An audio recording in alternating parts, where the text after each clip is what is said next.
नमस्कार बच्चों, आप सभी का स्वागत है एनविरा ऑनलाइन स्कूल में, जो कि शिक्षा के क्षेत्र में डिजिटल क्रांति के रूप में उभरा है। आपके लिए शिक्षा के नवाचारों में यानी परिवर्तन ही सृष्टि का नियम है। तो शिक्षा के क्षेत्र में नवाचार को अपनाते हुए एनविरा ऑनलाइन स्कूल में ने छात्रों के हित को ध्यान में रखते हुए सभी के लिए निःशुल्क शिक्षा उपलब्ध कराने का उद्देश्य लिया है। तो इसी की कड़ी में मैं प्रमिला ठाक, आपकी हिंदी अध्यापिका, आपका स्वागत करती हूँ और आपके लिए लेकर आई हूँ कक्षा 12वीं के हिंदी साहित्य के प्रथम पुस्तक, कौन सी? सरयू के पद्य भाग का पहला अध्याय, जो कि है अपने कबीरदास जी, संत कबीरदास जी। इस पहले अध्याय का हम पढ़ेंगे पार्ट फर्स्ट। 2 पार्ट में इसका वीडियो बनाया जाएगा। ये है आपके लिए पहला पार्ट। पहले पार्ट में हम पढ़ेंगे कबीरदास जी का परिचय, जो कि आपके लिए कितने अंकों का आता है? 4 अंकों का। और आपकी ये जो प्रथम पुस्तक है वो उसके भी कितने अंक निर्धारित किए गए हैं? 32 अंक निर्धारित किए गए हैं। तो ये अंकों की दृष्टि से आपकी ये जो पुस्तक है सरयू, बहुत ही उपयोगी पुस्तक है। इसके ऊपर आपको अच्छे से ध्यान देकर पढ़ना है। तो आइए हम पढ़ते हैं कबीरदास जी के बारे में। कबीरदास जी का नाम दिमाग में आते ही सीधी सी बात है कि इन्होंने जो एकेश्वरवाद का दिया है संदेश, उसी का जाता है। ये कौन थे देखते हैं। भक्ति काल की यदि आप इसके बिंदु बना के देखते हो तो भी प्रथम बिंदु इसका क्या बनता है? कबीरदास जी निर्गुण, या पहले इनका सबसे बारे इसका जन्म के बारे में लिखा जाता है कि कबीरदास जी का जन्म कब हुआ था? विक्रम संवत 1455 या 1398 ईस्वी। जैसे ये तो है विक्रम संवत और ये है 1398 ईस्वी। तो आप इसमें अलग अलग मत समझ लेना इसको कि ये सन अलग अलग दे रखे। ये विक्रम संवत है जो हिंदू पंचांग के अनुसार है, और ये ईस्वी है जो कि अंग्रेजी कैलेंडर के अनुसार माना जाता है। काशी में हुआ था। इनका लालन पोषण या लालन पालन नीरू और नीमा नामक एक बहुत ही अत्यंत गरीब जुलाहा दंपति थे, उन्होंने किया था। ये कबीरदास जी कैसे थे? अशिक्षित थे लेकिन बहुश्रुत थे। बहुश्रुत का अर्थ है अनेक सारी भाषाएं जिसने सुनी हो और उनको ही अपने भीतर उतार लिया हो, आत्मसात कर लिया हो। वे क्या थे? ज्ञान और अनुभव से समृद्ध यानी भरे हुए थे। उनके गुरु थे कौन? गुरु रामानंद जी थे। और वो क्या थे? एक बहुमुखी प्रतिभाशाली कवि थे। अब ये कौन सी शाखा के थे? तो ये बिंदु बनता है। जैसे पहला बिंदु जन्म से संबंधित हो जाता है, फिर दूसरा इनके लालन पालन से संबंधित, ये तीसरा हो जाता है, और चौथे उनके गुरु कौन थे, तो ये चौथा बिंदु हो जाता है। फिर आप 5वें बिंदु के रूप में इसको लिख सकते हो कि भक्ति काल की निर्गुण ज्ञानाश्रय शाखा के प्रतिनिधि कवि और संत काव्य धारा के प्रवर्तक के रूप में कबीरदास जी क्या माने जाते हैं? एक सच्चे संत, महान संत और सच्चे समाज सुधारक कवि माने जाते हैं। तो ये इनका क्या हो जाता है? जीवन से संबंधित परिचय हो जाता है। फिर आता है इनके साहित्य से संबंधित। जब भी परिचय पूछा जाता है तो परिचय को किस तरीके से देना चाहिए कि पहले इनके जन्म से संबंधित, और फिर उनके बाद में इनकी भाषा क्या थी, इनकी रचनाएं कौन कौन सी थी, इनके बारे में इनका अपने को वर्णन करना होता है। तो ठीक वैसे ही इन्होंने तो अपने ये पढ़े लिखे नहीं है, इसके बारे में भी इन्होंने खुद इस बात का प्रमाण दिया है कि मसी कागज छुयो नहीं, कलम गही नहीं हाथ। यानी कभी भी स्याही और कागज को छुआ नहीं और ना ही कभी कलम को हाथ में पकड़ा है।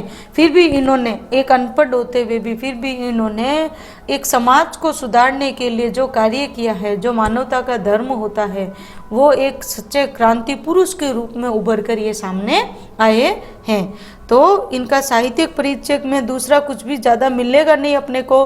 तो इनकी रचनाएं, भाषा कौन सी हो जाएगी, इनकी भाषा के बारे में लिखना है आपको। ये तो ठीक है, आप ये दूसरा कुछ है नहीं तो आप इसमें ये लिख सकते हो, क्या आएगा, इन्होंने अपनी वाणी के द्वारा धार्मिक संकीर्णता और बाह्य आडंबर और कुरीतियों का विरोध किया है। और फिर क्या किया है कि बाहरी समाज के कौन से भीतरी और बाहरी दोनों पक्ष पर तीखा व्यंग्य किया है। इन्होंने क्या किया था, समाज को रूढ़ियों से मुक्त कराने का प्रयास किया है। इनका शिल्प यानी व्याकरण संबंधी जो भी है वो व्याकरण से संबंधित क्या है, काव्य इनका सरल और सहज रूप में ग्राह्य, सहज रूप में ग्रहण हो जाता है वो है, ठीक है। फिर इनकी भाषा कौन सी है, पंचमेल खिचड़ी या सदुकड़ी भाषा है, जिसमें राजस्थानी शब्द भी है, पंजाबी है, पूर्वी हिंदी के भी है, ब्रज भाषा के भी है और कहीं कहीं अवधी भाषा के शब्दों का भी प्रयोग देखने को मिलता है। इसलिए इनकी भाषाओं को क्या कहा जाता है, सदुकड़ी भाषा कहा जाता है। इनकी सभी रचनाएं किसमें, बीजक में संकलित है। और वैसे इनकी 3 प्रमुख रचनाएं आती हैं, कौन कौन सी आती हैं, एक तो आती है साखी, शबद और रमेनी, ये इनकी 3 प्रमुख रचनाएं मानी जाती हैं। और इनका देहावसान फिर कब हुआ, यानी मृत्यु कब हुई थी, सन 1518 ईस्वी को मगहर में हुई थी। इस संबंध में उन्होंने, यानी जैसे लोग पहले से मानते थे यदि आपकी मृत्यु, यदि आप अपनी देह यदि कहाँ त्यागते हो, यदि आप काशी या ऐसे तीर्थ स्थानों पर त्यागते हो तो स्वर्ग की प्राप्ति होती है। तो वही उन्होंने क्या कर दिया था, इसके बारे में इन्होंने एक दिया कि संवत 1575, इन्होंने पहले ही अपने बारे में बता दिया था कि जब इन्होंने देह का त्याग किया था, किया मगहर कुम गौन, इन्होंने किसको किया था, मगहर कुम गौन, यानी मगहर के वहाँ जाकर ही अपने आप को गौण करना, यानी ऐसे वो गौण उसमें मिल जाना। वो माघ सुदी एकादशी रलो पौन में पौन, कब, माँ उस दिन कौन सी तिथि थी, माघ सुदी की एकादशी तिथि को रलो पौन में पौन, यानी मिट्टी में मिल जाना, अपने आप को इसमें, अपने आप को किसमें सुपुर्द किया था, अपने देह के त्याग दिए थे। और जब इनके शरीर को लेकर, जैसे इनको दोनों मानते थे, हिंदू और मुस्लिम दोनों ने इनको माना था, तो हिंदू कहते थे हम जलाएंगे, वही मुस्लिम की यहाँ प्रथा होती है जैसे उसको दफनाने की। तो जब ये झगड़ रही, जब इन हिंदू और मुस्लिमों का आपस में झगड़ा चल ही रहा था, तो उस समय आकाशवाणी होती है, और आकाशवाणी होती है कि जब मैंने धार्मिक इस मतांतर को मैंने मिटा दिया है तो आप क्यों मेरे शरीर को लेकर कर रहे हो। तो फिर इनका शरीर तो सीधा चला जाता है और वहाँ कुछ पुष्प मिलते हैं, तो वो पुष्प आधे फिर हिंदू रख लेते हैं और आधे मुस्लिम रख लेते हैं। तो इस प्रकार इन्होंने क्या दिया था, अपने एक महान विभूति होने का प्रमाण दिया था कि ये सिद्ध हस्त यानी सिद्धि प्राप्त कवि थे।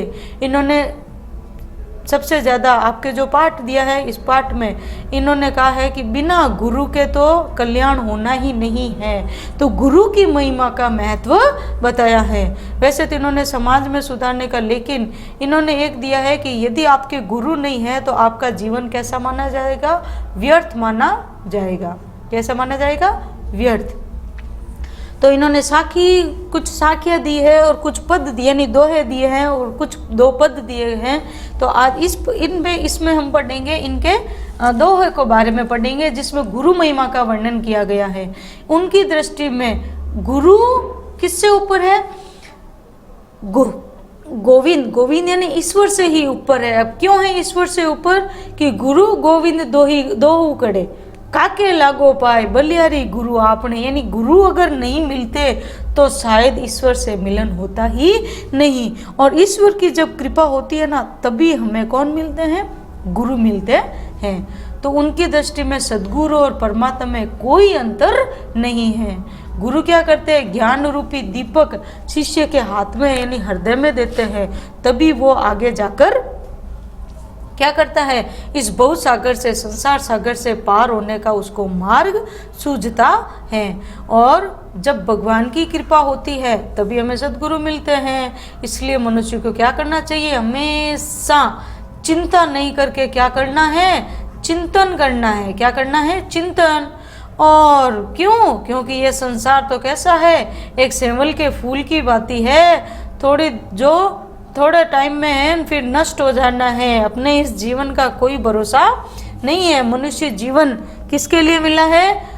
ईश्वर की भक्ति करने के लिए। और कहाँ आप इस संसार की चमक दमक में फंसे जा रहे हो, इसमें आपको नहीं फंसना है।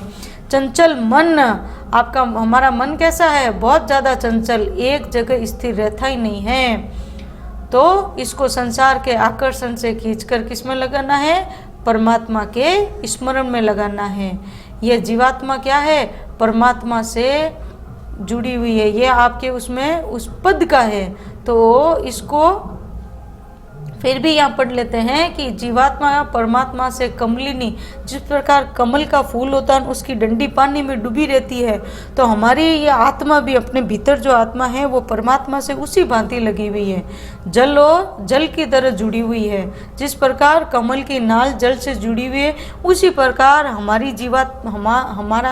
ये जीवात्मा भी परमात्मा से जुड़ी हुई है। और कबीरदास जी के अनुसार जब ज्ञान रूपी आंधी आती है ना, तो उसके पीछे क्या आता है? पहले तो जब आंधी आएगी तो हृदय के भीतर के सारे विकार, मोह, तृष्णा, आंधी आती तब क्या लेके जाती है? धूल के गुबार वगैरह सब ले जाती है, सब उड़ा ले जाती है। तो हमारे भीतर के भी मोह, तृष्णा, नफरत सब सारी नष्ट हो जाती है। और हमारा हृदय कैसा हो जाता है? प्रभु की प्रेम रूपी बरसात से निर्मल और पवित्र हो जाता है। जीवात्मा परम ब्रह्म परमेश्वर से मिलने के लिए आतुर होने लगती है, बेचैन होने लगती है। कबीरदास जी क्या कह रहे हैं कि साधना पथ पर चलने के लिए किसका साथ छोड़े? मूर्खों का साथ त्यागी दो। क्योंकि मूर्खों के साथ रहोगे ना, तो ये मूर्ख ना तो अपना कल्याण होने देंगे, ना ही दूसरों का कल्याण होने देंगे। अब है आपके मूल पाठ जिसमें दोहे आए हैं। और पहले दोहे का प्रसंग क्या होगा? कि प्रसंग यानी ये हमारी, पहले तो आपको लिखना है कि पाठ्य पुस्तक कौन सी है? हमारी पाठ्य पुस्तक सरयू। कौन सी है? सरयू। इस जब भी आप पुस्तक का नाम लिखते हो तो उसको हमेशा इस तरीके से या रेखांकित करके लिखना होता है। हम इसका क्या लिख रहे हैं? प्रसंग। किसका? पहले दोहे का। हमारी पाठ्य पुस्तक सरयू के पहले अध्याय कबीर के दोहे, कबीरदास जी के दोहे। जैसा पाठ का नाम है आपको वैसा ही लिखना है। कबीर के दोहे से संकलित है। क्या है? संकलित है या उद्धत है। ऐसा नहीं लिया गया है। वो कब लिखा जाता है? 8वीं तक में ही लिखा जाता है। ये क्या है? इसका प्रसंग हो जाता है। फिर है कि इसमें दिया क्या गया है, तो वो भी सप्रसंग ऐसा करके लिखना होता है, संदर्भ या प्रसंग। तो इसमें क्या बताया है? गुरु महिमा के बारे में बताया है। गुरु की महिमा के बारे में, गुरु की महिमा के बारे में बताया है।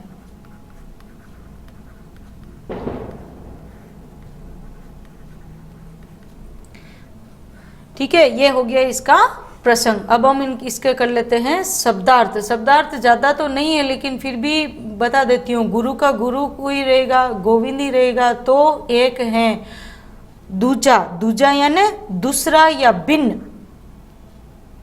दूजा यानी दूसरा या भिन्न, अलग।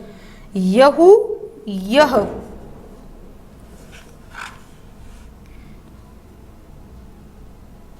आकार यानी शरीर।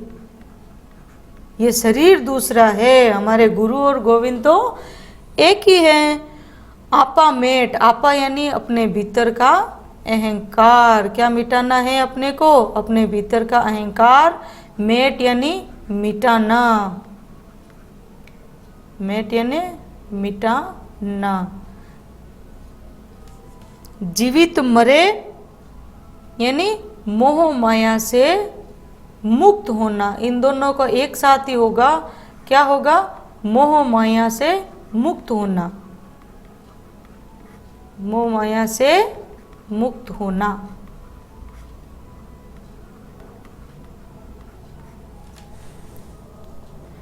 ठीक है। तो पावे, पावे यानी मिलना, और करतार यानी ईश्वर। जब हम अपने भीतर का अहंकार मिटा देते हैं ना, तभी हमें ईश्वर की प्राप्ति हो सकती है। ठीक है, अब हम इसकी व्याख्या भी कर लेते हैं साथ साथ में कि कबीरदास जी गुरु की महत्ता का वर्णन करते हुए कहते हैं कि गुरु और ईश्वर में कोई भेद नहीं है, ये तो दोनों एक ही हैं।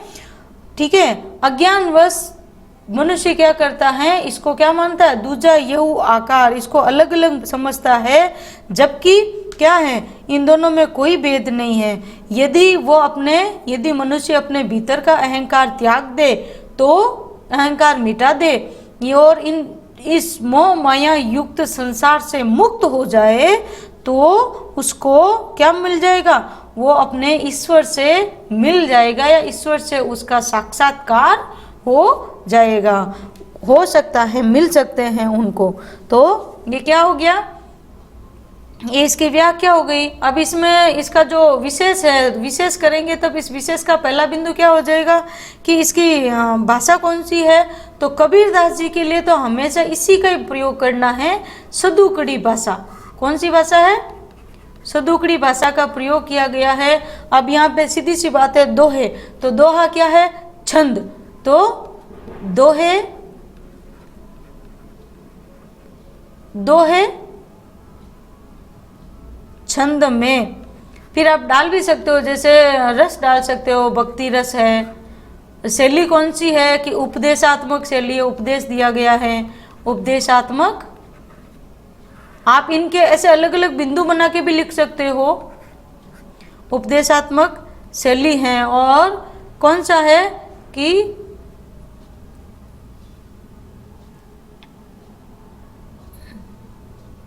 और ईश्वर को, गुरु और गोविंद को एक ही मानने का संदेश दिया है। ठीक है, ये इस तरीके से आपको इसकी व्याख्या करनी है।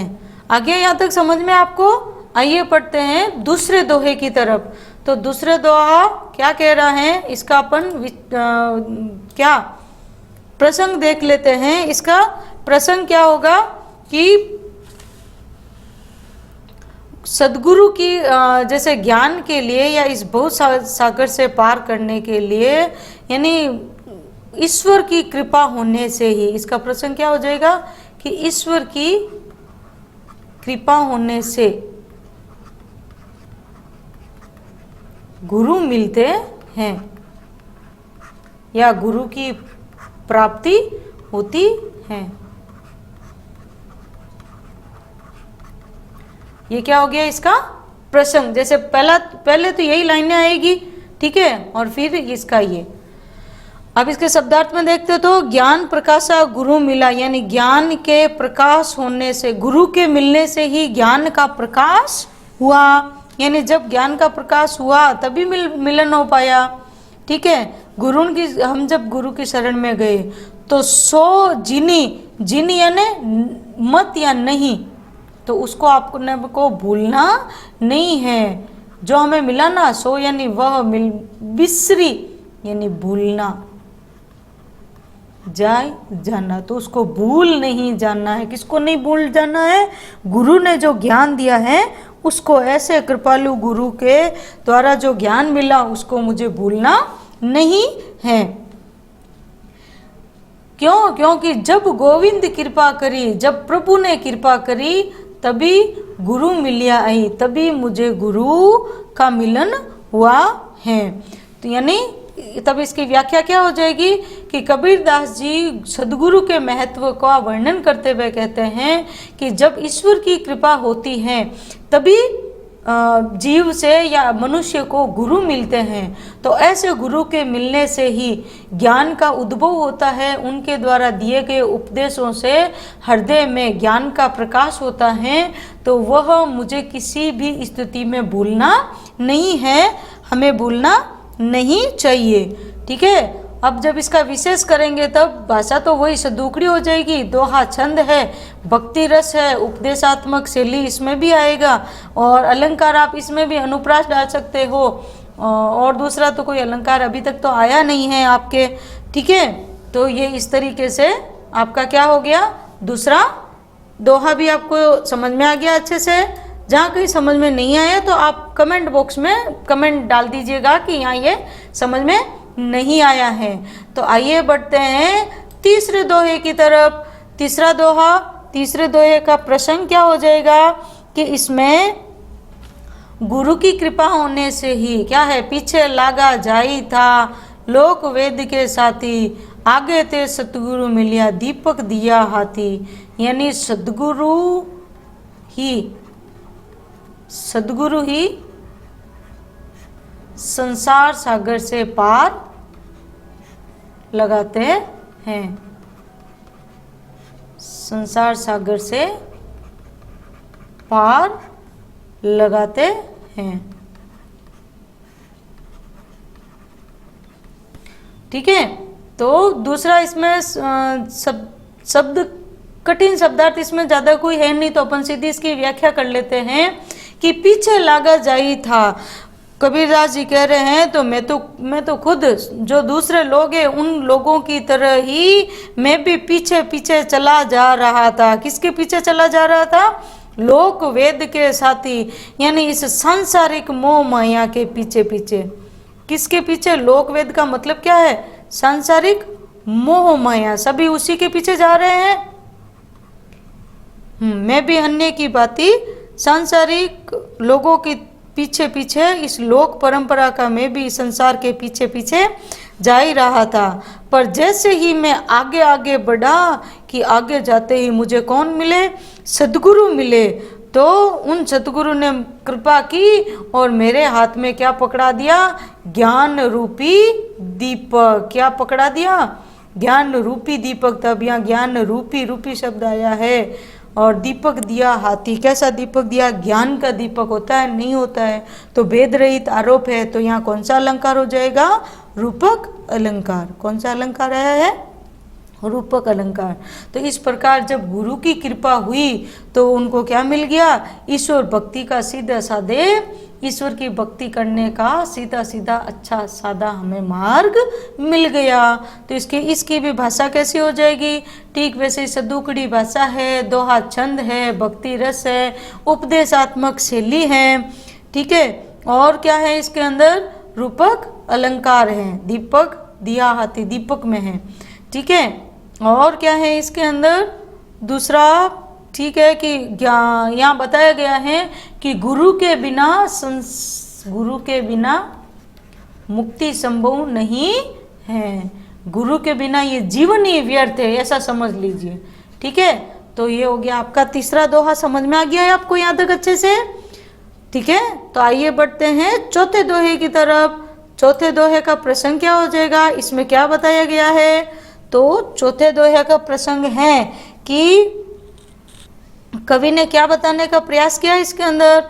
कवि ने इसमें बताया है कि गुरु की कृपा होने से ही अज्ञान और अहंकार से मुक्ति मिलती है। किससे, किसकी कृपा होने से, गुरु की कृपा से अज्ञान से मुक्ति मिलती है। गुरु की कृपा से अज्ञान से मुक्ति मिलती है। आपके भीतर का जो अज्ञान या अहंकार है ना, वो कौन मिटा सकते हैं, केवल आपके गुरु। तो आइए देखते हैं क्या कह रहे हैं। बूढ़ा था पे उबरा, बूढ़ा यानी मैं तो बूढ़ा का अर्थ है यहाँ पे वो जवानी वाला वो वाला नहीं है। बूढ़ा यानी यहाँ है डूबना, मैं तो डूबने ही वाला था। क्या करने वाला था, डूबने ही वाला था। किसमें, अभी बताते हैं आपको। बुढ़े का अर्थ है डूबना, ठीक है। मैं तो डूबने ही वाला था कि उबरा, यहाँ मारवाड़ी अर्थ है भाई उबरा। उबरे का अर्थ है बच जाना, बचना। उबारा बचता है, वो बचना। तो गुरु की लहरी, तो गुरु की कृपा रूपी लहर, यहाँ भी रूपक अलंकार है। चमकी का अर्थ है चमकना या प्राप्त होना, चमकना या प्राप्त होना। ठीक है।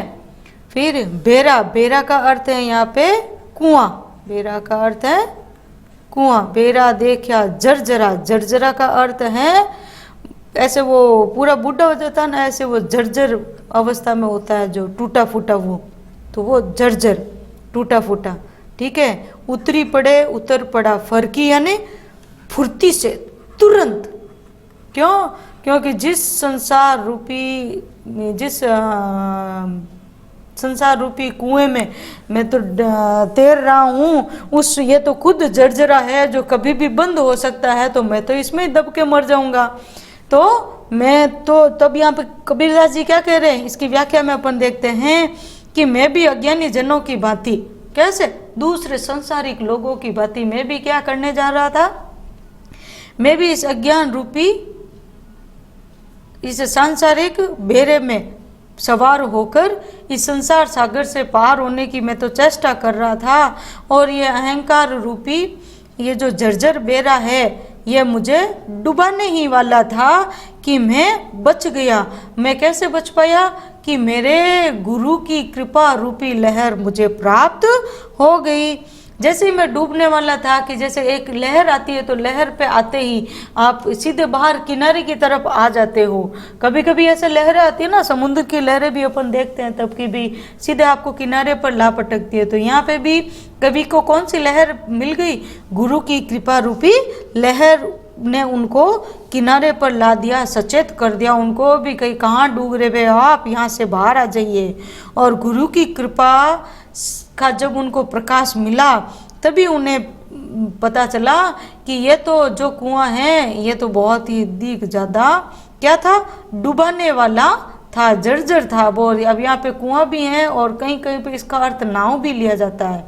जर्जर नाव में सवार हो गया, मैं भी कहाँ हो गया हूँ। ये तो कैसा था, डूबने ही वाला था, और मैं तो देखा कि ये तो हो यहाँ तो मैं भी डूबने वाला था। तो मैं तो क्या किया, वो तुरंत वहाँ से उतर पड़ा, मैं तो उस नाव से तुरंत फुर्ती से उतर कर बाहर आ गया, और मुझे इस तरीके से मैं बाहर आया तो मुझे तो मोक्ष की प्राप्ति, मैंने मोक्ष प्राप्ति का मार्ग मैंने अपना लिया। तो एक बार इसकी व्याख्या मैं वापस समझा देती हूँ आपको। कबीरदास जी कहते हैं कि मैंने भी जब अन्य लोगों को इस सांसारिक मोह माया की नाव के में सवार होते हुए देखा तो मैं भी उनकी भांति उस नाव में सवार हो गया।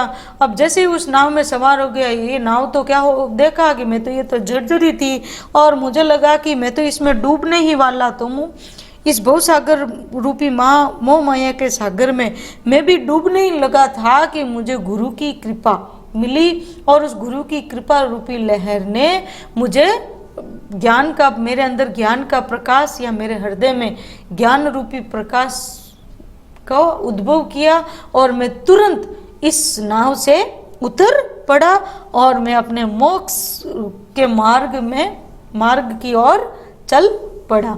तो यहाँ हो गया आपके ये। तो इसकी भाषा भी क्या है, इसकी भाषा भी सदुकड़ी भाषा है,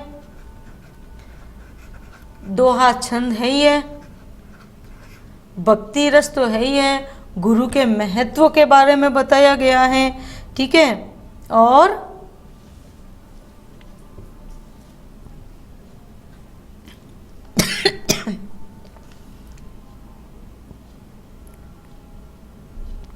रूपक अलंकार तो है ही है, आपको मैंने पहले ही बता गया है कि गुरु की लहर।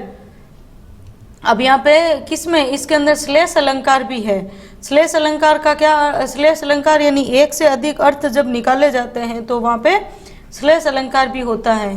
तो यहाँ एक लहर वो पानी की लहर भी है, और दूसरी लहर जैसे गुरु की कृपा रूपी लहर वो भी है। तो इसके दो दो अर्थ लिए गए हैं इसलिए। ठीक है,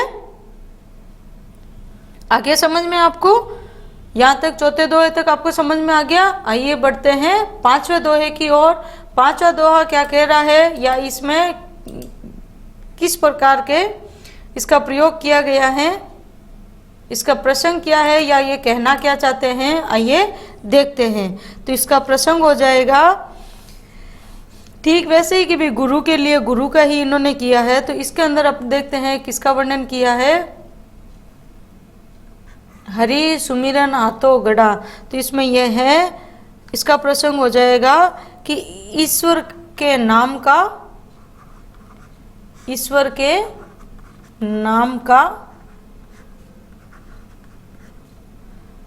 चिंतन करते रहना चाहिए। ईश्वर के नाम का चिंतन करते रहना, ईश्वर के नाम का क्या करना, अपने को चिंतन करते रहना है। तभी हमारा क्या हो सकता है, तभी हमारा कल्याण हो सकता है। चिंता करने से क्या होता है, चिंता करने से रोगों को जगह मिलती है आपके शरीर में। वहीं जब आप चिंतन करते हो ना, तो चिंतन करते रहने से आपके जीवन का कल्याण हो सकता है।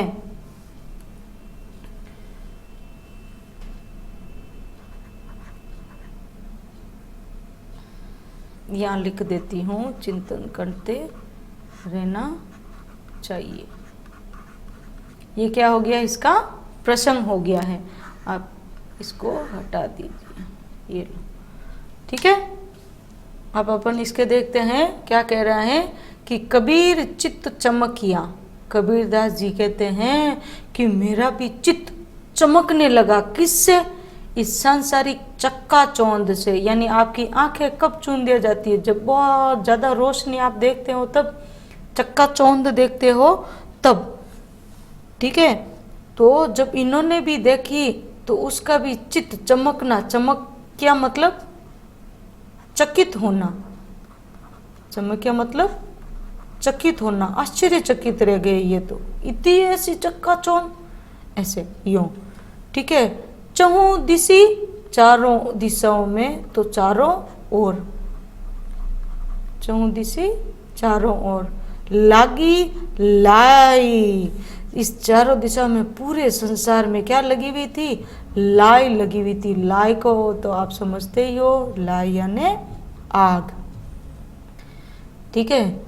और अरे मैं तो एकदम कैसा था, शांत। क्यों, क्योंकि मेरे पास क्या था, हरि यानी प्रभु या ईश्वर, प्रभु के सुमिरन का, क्या सुमिरन, में तो हर समय प्रभु का स्मरण करता रहता था। हरि सुमिरन मेरे हाथ में क्या था, प्रभु के स्मरण रूपी घड़ा था मेरे पास में, तो ईश्वर के नाम का स्मरण था। तो बेगे यानी जल्दी से, शीघ्रता से, तुरंत, लेहू बुझाई, मैंने तो तुरंत बुझा लिया। क्या बुझा ली, जो चारों दिशाओं की सांसारिक मोह माया की जो आग लगी हुई थी ना, वो आग मैंने बुझाई ली। तो आपको भी क्या करना है, ईश्वर के नाम का चिंतन करते रहना है, स्मरण करते रहना है, ठीक है। तो कबीरदास जी कहते हैं कि इस संसार में तीनों तरीके के ताप हैं। तीन ताप कौन से माने गए हैं, आपको पता है। एक तो है आपका देहिक, जो देह से तपता है वो। एक होता है देविक, जो देवीय शक्तियों से होता है वो, ठीक है। और तीसरा है भौतिक, जो सुख साधना वाला होता है वो। तो कितने तरीके के ताप व्याप्त है पूरे संसार में। तो और चारों ओर विषयों की आग लगी हुई है। किसकी आग लगी हुई है, विषयों की आग लगी हुई है। तो ये देखकर मनुष्य का मन नहीं चाहते हुए भी वो इसमें फंस जाता है, चकित हो जाता है। तो वो फिर वो जो सच में ईश्वर की साधना करना चाहते हैं, तो वो कबीरदास जी जैसे कहते हैं कि मैं तो ये सोचने लग गया कि मैं इस भयंकर ताप से कैसे बचूं। इस चारों दिशाओं में ऐसी आग लगी हुई है, मैं इससे कैसे बचूं। तभी उसको याद आया कि मेरे हाथों में तो ईश्वर के नाम का स्मरण करने के रूप में जल से भरा हुआ घड़ा है। तो मैं तो तुरंत ही इस अग्नि को, शीघ्रता से इस आग को मैं बुझा सकता हूँ। तो इस प्रकार जब आग लगी हुई होती है तो उसके ऊपर जल का घड़ा डालने से आग बुझ जाती है। तो आपको भी क्या रखना है, प्रभु का स्मरण रूपी जल का घड़ा अपने हाथ में रखना है। तो जैसे ही ये तीनों ताप आपको तपाने लगे, तो आप ईश्वर का स्मरण रूपी जल के घड़े से इस आग को, ताप को बुझा सकते हैं। यही आपको कबीरदास जी ने कहने का प्रयास किया है। तो भाषा कैसी है, सरल सहज सदुकड़ी भाषा है। दोहा छंद हो गया और रूपक अलंकार। अब तो आपको समझ में आ गया अच्छे से कहाँ है कि ईश्वर का स्मरण रूपी जल का घड़ा होता नहीं है, लेकिन फिर भी मानना है। तो यहाँ पे कौन सा है, रूपक अलंकार। कौन सा है, रूपक अलंकार, यहाँ लिख देती हूँ।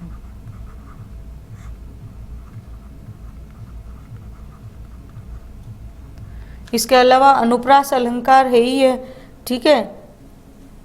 आइए यहाँ तक समझ में आ गया आपको। आइए हम बढ़ते हैं छठे दोहे की तरफ।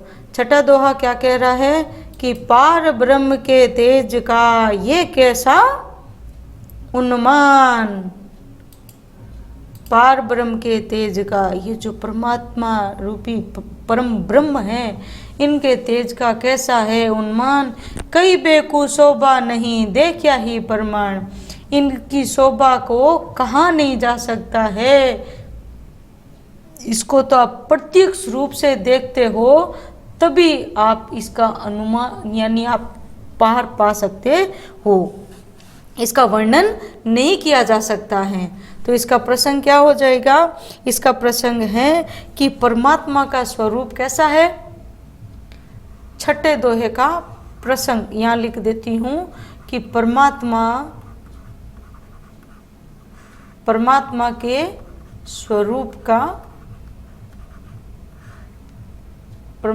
स्वरूप का वर्णन नहीं किया जा सकता है। वर्णन नहीं किया जा सकता है। ये क्या हो गया इसका प्रसंग। आइए पढ़ते हैं, ठीक है। कबीरदास जी कहते हैं कि परमात्मा के तेजमय स्वरूप का मनुष्य तो केवल कल्पना ही कर सकता है, वो उसका अनुमान भी नहीं लगा सकता है। वो ऐसे यूँ सोच ही सकता है कि कैसा होगा कैसा होगा कैसा होगा। क्यों? क्योंकि उनका स्वरूप कैसा है, अवर्णनीय है। अवर्णनीय है क्यों? कई बेकू शोभा नहीं, उसकी शोभा का वर्णन करने का सामर्थ्य किसी में भी नहीं होता, यानी उनकी शोभा का वर्णन नहीं किया जा सकता है। उनका तो देखिए ही प्रमाण, यानी उनको साक्षात देखने से ही उनका साक्षात दर्शन करना ही उनके स्वरूप का प्रमाण हो सकता है। आप केवल अनुमान लगा सकते हो, केवल आप उसकी कल्पना कर सकते हो, उसका वर्णन नहीं कर सकते हो। जब आप उनको साक्षात स्वरूप में देखते हो, वो ही उसका स्वरूप होता है। आगे समझ में यहाँ तक आपको? तो इसका क्या हो गया, अलग इसमें कुछ है भी नहीं, क्या है, लेकिन परमात्मा परम ब्रह्म स्वरूप का इन्होंने विशेष रूप से विशेष उक्ति के रूप में वर्णन किया है। तो यहाँ पे अलग से क्या आया है, एक विशेषोक्ति अलंकार आया है। कौन सा आया है? विशेषोक्ति अलंकार।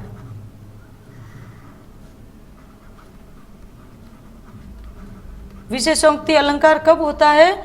जब किसी एक वस्तु विशेष के बारे में, तो यहाँ इनको परम तत्व परम ब्रह्म स्वरूप को बहुत ही ज़्यादा विशेष बताने का प्रयास किया। तो विशेषोक्ति अलंकार भी है और इसके अलावा अनुप्रास अलंकार भी है। ठीक है, हो गया, यहाँ तक समझ में आ गया आपको? इसके अलावा दूसरा कुछ है नहीं, तो बताने लायक है नहीं, भाषा वही ठीक वैसे वैसे। ठीक है, समझ में आ गया आपको? आइए बढ़ते हैं सातवें दोहे की तरफ। सातवां दोहा क्या कह रहा है? सातवां दोहा आपको कह रहा है कि चिंता तो हरि नाव की। आपको किसकी चिंता करनी है? हरि के नाव की। और न चितवे दास, और किसी को ध्यान में ही नहीं लाना है। जो कछु चितवे राम बिन सोई काल की पास। अगर कोई राम के बिना किसी और को चिंतन करता है, किसी और के बारे में सोचता है, तो वो तो काल का ग्रास बन ही जाएगा। ठीक है, तो इसमें क्या है, इसमें क्या बता रहे हैं कि हमें क्या करना चाहिए? हमें हर समय प्रभु का ही प्रभु राम में, या जो आपके इष्ट हैं, प्रभु राम का स्मरण करना चाहिए। प्रभु राम का स्मरण करना चाहिए। ठीक है, अब व्याख्या कर लेते हैं इसकी कि चिंता तो हरि नाम की। कबीरदास जी कहते हैं कि मुझको तो ईश्वर के नाम का चिंतन मनन करने की, ईश्वर के नाम का चिंतन मनन करने की चिंता रहती है। और कहीं ऐसा ही नहीं हो कि मैं आलसी वसी भुला दूँ, नहीं, हो ही नहीं सकता। मुझे तो हर समय क्या करना है, मुझे तो ईश्वर का ही चिंतन करते रहना है। और न चित्वे दास, मेरे ध्यान में और किसी का ध्यान नहीं आता है, मैं किसी और के बारे में सोचता ही नहीं हूँ। क्यों? क्योंकि जो कछु चित्वे राम बिन, क्योंकि जो प्रभु राम के अलावा या अपने ईश्वर के अलावा किसी और के बारे में सोचता है, वो क्या करता है, वो निश्चय रूप से ही जन्म मृत्यु के बंधन में फिर से बंध जाता है। यदि कोई नहीं चिंतन करता है तो, जबकि मैं तो ईश्वर का चिंतन मनन करता रहता हूँ, तो इससे करने से मुझे तो जन्म मृत्यु के बंधन से छुटकारा मिल जाएगा। और यदि जो कुछ चतुर अगर कोई नहीं करता है तो वो तो कभी भी मोक्ष की प्राप्ति नहीं कर सकता है। समझ में आ गया आपको? तो यहाँ पे क्या दिए गए हैं, यहाँ पे यमक अलंकार का प्रयोग हुआ है। यमक अलंकार का प्रयोग किसमें हुआ है, एक चित्वे में। किसमें है, चित्वे। चित्वे शब्द 2 बार आया है और 2 बार आया है, लेकिन इसके अर्थ अलग अलग हैं। पहले चित्वे का अर्थ है देखना, ध्यान करना, ठीक है, और जबकि दूसरे चित्वे का अर्थ होता है मनन करना। ठीक है, एक चित्वे का अर्थ है देखना और दूसरे चित्वे का अर्थ होता है ध्यान करना। इनके दोनों के अलग अलग अर्थ लिए गए हैं। तो जब अलग अर्थ लिए गए हैं तो कौन सा अलंकार हो जाता है, यमक अलंकार है। और हरि नाव में कौन सा अलंकार है, यहाँ है आपके रूपक अलंकार। हरि रूपी नाव होगी ना, इसलिए रूपक अलंकार हो गया। ठीक है, ठीक, फिर वैसे ही वो भाषा सदुकड़ी है, शैली उपदेशात्मक है। ठीक है, हो गया, यहाँ तक समझ में आ गया। आइए बढ़ते हैं 8वें दोहे की तरफ। 8वां दोहा क्या कह रहा है, 8वां दोहा आपको संदेश दे रहा है। किस चीज़ का संदेश दे रहा है, नहीं, इसमें तो क्या किया गया है, हाँ, अपने ईश्वर से आराधना की गई है कि आप तो जल्दी से मेरी आंखों में आकर बस जाओ तो मैं तुरंत अपनी आंखें बंद कर लूँ। कैसे कि नैना अंतरी आव तू, नैन झांपी तू लेऊ, ना हो देखो और को, ना तुझ देखन देऊँ। ये एक, यहाँ कबीरदास जी ने अपने आप को प्रेमी और अपने ईश्वर को, अपने आप को प्रेमिका और अपने ईश्वर को प्रेमी के रूप में किया है। प्रतीकात्मक इसने इन्होंने लिया है यहाँ पे, तो यहाँ प्रतीकात्मक शैली भी ली गई है। ठीक है, जीवात्मा और परमात्मा को इन्होंने दोनों को क्या बनाया, जीवात्मा को प्रेमिका और परमात्मा को प्रेमी बनाकर अपनी एक निष्ठता यानी भक्ति को इन्होंने प्रस्तुत किया है। यानी किसका, जीवात्मा, और इसका विशेष बता रही हूँ मैं आपको, जीवात्मा और परमात्मा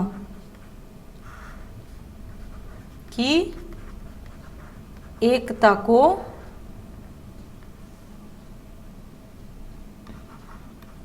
प्रकट किया है, एकता को प्रकट किया है। ठीक है, तो क्या कह रहे हैं कबीरदास जी कि नैना अंतरी आव तुम, कि जीवात्मा अपने परमात्मा को कहती हैं, अपने प्रेमी को कहती हैं कि हे प्रियतम, नैना अंतरी आव तुम, आप मेरे नेत्रों के अंतर यानी अंदर आकर बस जाओ। ठीक है, अंदर आकर बस जाओ। आप बस जाओगे तो मैं नैन झांपी तो ही लेऊं, मैं तुरंत अपनी आंखें बंद करके, झांपना यानी बंद करना, करके तो ही लेऊं, यानी आपको छिपा लूंगी, छिपा लेना, मैं आपको अपने नेत्रों में छिपा लूंगी। इस तरह क्या होगा कि ना हो देखो और को, ना तो मैं किसी और को देखूंगी, आंखें बंद कर लूंगी तो देखूंगी नहीं, और मेरी पलकों के भीतर आप बंद रहेंगे तो आप भी ना तुझे देखने दूं, तो आप भी किसी और को देख नहीं पाओगे। इस प्रकार आप पूरी तरीके से आप मेरे हो जाओगे और मैं आपकी हो जाऊंगी।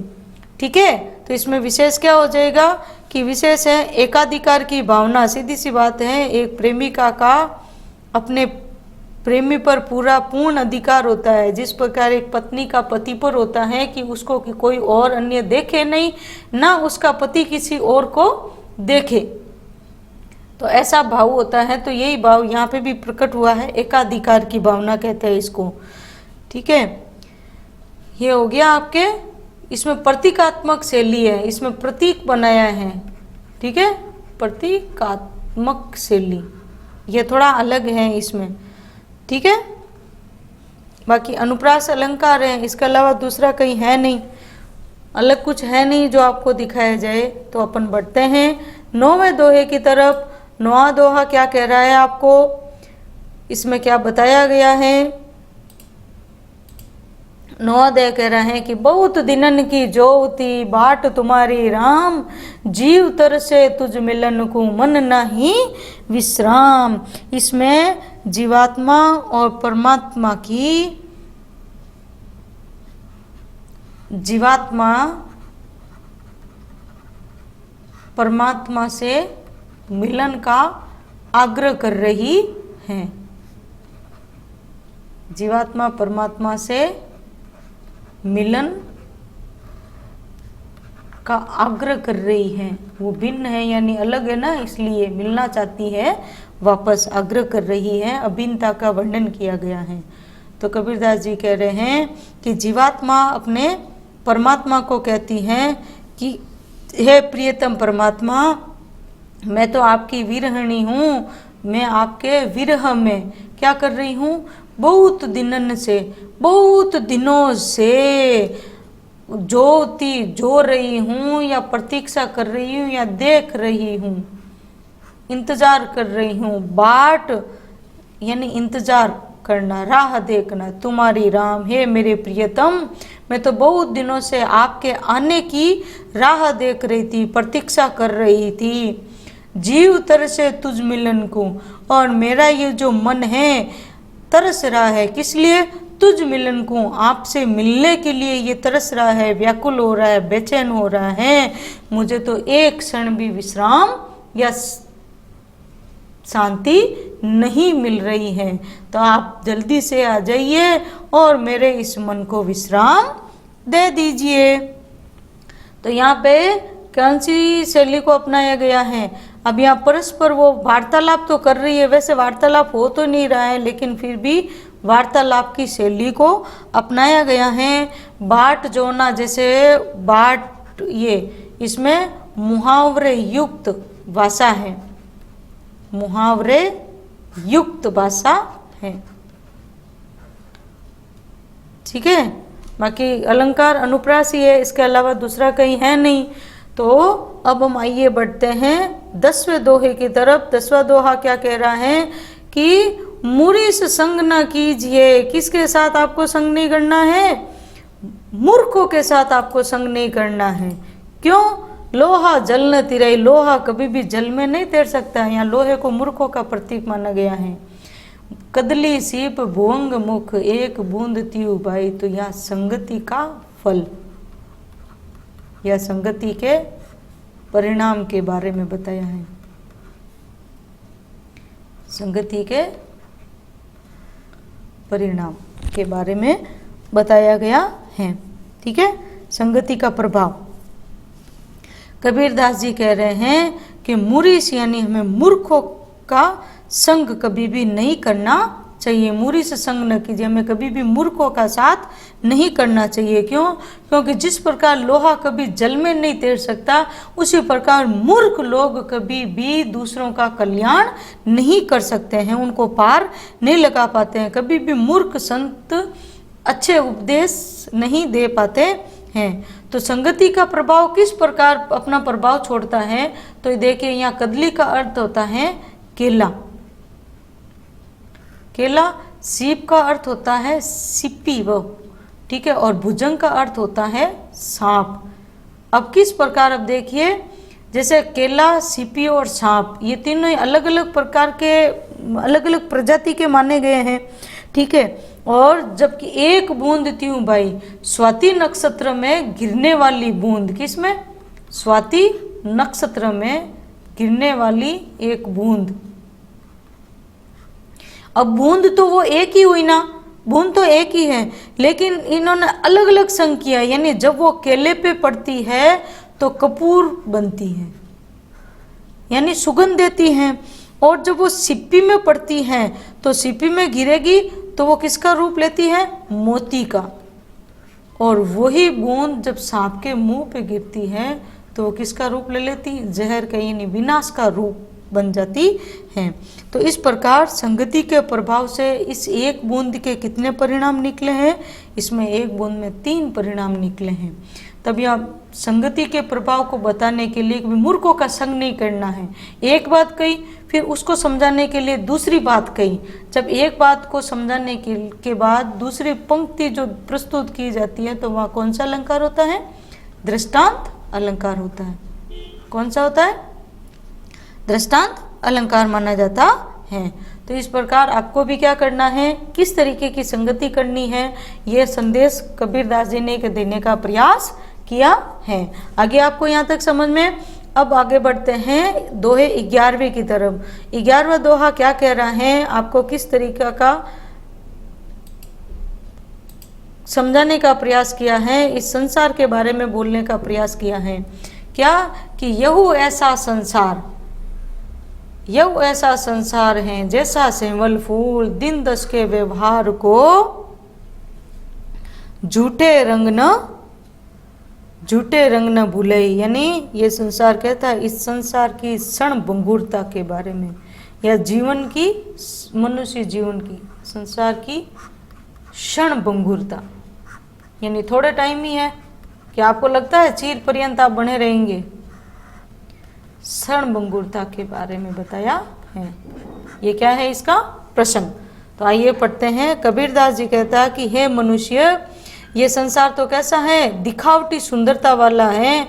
जिस प्रकार एक सेमल का फूल होता है, सेमल का फूल देखने में तो बहुत सुंदर होता है, ठीक है, और उसके अंदर एक रुई के जैसा पदार्थ भरा रहता है, लेकिन उसमें कोई भी सुगंध भी नहीं होती है। क्या नहीं होती है? सुगंध नहीं होती है। लेकिन फिर भी क्या करते हैं? केवल वो दिखने में सुंदर दिखता है, सुखदायी दिखता है दूर बाहर से, किंतु वो वास्तव में कैसा है? क्षण भंगुर है। क्यों? क्योंकि वो केवल 10 दिन तक ही खिल सकता है। अब 10 दिन का मतलब ये नहीं है, यहाँ 10 दिन के माध्यम से कवि ने अपने जीवन की, यानी मनुष्य जीवन की क्षण भंगुरता को बताने का प्रयास किया है कि यह कैसा है, अपना जीवन भी नाशवान है और क्षण भंगुर है। ये एक प्रकार का झूठा रंग है, इसको हमें भूलना नहीं चाहिए कि हम यहाँ अमर होकर रहेंगे, ऐसा भी नहीं है। हमें मनुष्य जीवन मिला है ईश्वर की साधना करने के लिए, हम इसको व्यर्थ के मोह जाल में फंसकर नहीं रहना है, हमें ईश्वर के ध्यान में लीन रहना है, ठीक है। तो ये हो गया आपका 11वां दोहा। भाषा इसकी कैसी है? एकदम सरल सहज है, सरल भाषा। देखो इसमें आप अच्छे से समझ आ सकते हो, ज़्यादा समझने का प्रयास करना नहीं पड़ रहा है। तो सरल सहज साहित्य कैसी भाषा है तो सदुकड़ी भाषा ही है, ठीक है। और इस संसार को कैसा बताया है? अस्थायी बताया है। कैसा बताया? अस्थायी बताने का प्रयास किया है, ठीक है। फिर उपदेशात्मक शैली तो उपदेशात्मक ही होगी, और अनुप्रास अलंकार के अलावा संसार की तुलना किससे की है? सेमल के फूल से करने के कारण यहाँ पे कौन सा अलंकार है? उपमा अलंकार है। आगे समझ में यहाँ तक आपको? आइए बढ़ते हैं 12वें दोहे की तरफ। 12वां दोहा क्या कह रहा है? अंतिम दोहा है आपका, देखो ये, ठीक है। अंतिम दोहे में यानी किस प्रकार यदि आप जिस चीज से आपको दूर रहना चाहिए फिर भी आप लालच करके अगर आप उसके भीतर उसमें फंस जाते हो तो उस दलदल से फिर आप निकल नहीं पाते हो। तो इससे बढ़िया रहना चाहिए कि आपको देने वाले आपके सगे संबंधी मित्र वगैरह सलाह अच्छी ही देते हैं, लेकिन फिर भी मानते नहीं है तो उसका परिणाम, दुष्परिणाम क्या होते हैं ये इस दोहे के माध्यम से बताया है। तो इसमें क्या है कि इसका अगर अपन प्रसंग देखेंगे तो इसका प्रसंग क्या हो जाएगा? सांसारिक या सांसारिक मोह माया से, सांसारिक मोह माया से दूर रहने का संदेश दिया है मक्खी के माध्यम से। किसके माध्यम से? सांसारिक मोह माया से दूर रहने का संदेश दिया गया है।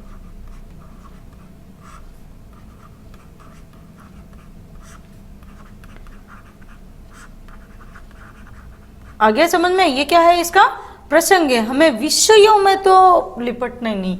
अपनी ये जो इंद्रियां होती है ना, ज्ञानेंद्रिया अलग बात है, 5 ज्ञानेंद्रिया, अब इसको यदि आप अपने मन के अनुसार चलने देंगे ना तो आपको कुछ भी फायदा होने वाला नहीं है।